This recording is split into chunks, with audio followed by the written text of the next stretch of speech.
The city of Corpus Christi just bought itself some time and in the process has potentially saved water customers millions. Yeah, state leaders approved a 1-year delay on a massive desalination loan tied to the Inner Harbor project.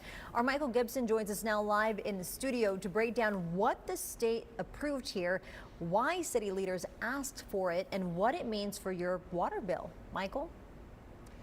This decision doesn't kill the latest desalination project, but it does, more importantly, reset the financial clock. The Texas Water Development Board says Corpus Christi can delay its next loan installment, keeping low interest rates locked in while city leaders decide what does come next. The Texas Water Development Board has unanimously approved a 1-year delay on Corpus Christi's next installment of its SWIFT loan. That's the state financing tied to the failed Inner Harbor desalination plant project.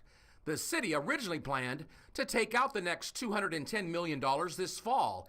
Instead, that loan will now come due in late 2026. We requested a year delay by next November. That would time well if City Council approves moving forward with the second bidder in the April timeframe.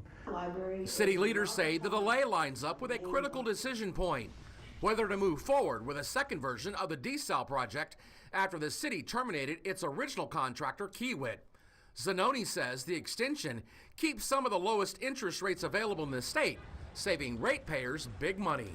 We have estimated that because of the SWIFT loan reduction in interest payment, it will save the ratepayer over $100 million for the life of the project or the life of the loans. Councilman Mark Scott says getting the loan in the first place was no small feat. Keep in mind, this was a highly competitive process that we participated in that got the SWIFT loans. I mean, they could have chosen any number of other projects, but the Water Development Board chose the Inner Harbor, and they chose to allow us to borrow up to $756 million at super low interest rates. Scott says the state could have forced the city to immediately start paying back the money it already borrowed, but didn't.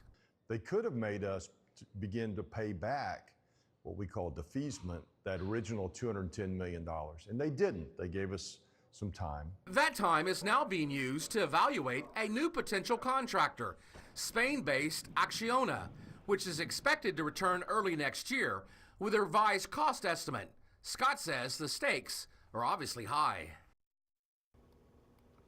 Leaders say they do expect to hear back from that new contractor early next year. At that point, council will have to decide whether to move forward with a redesigned desalination plant or start paying back hundreds of millions of dollars already borrowed and not paying a drop in any water.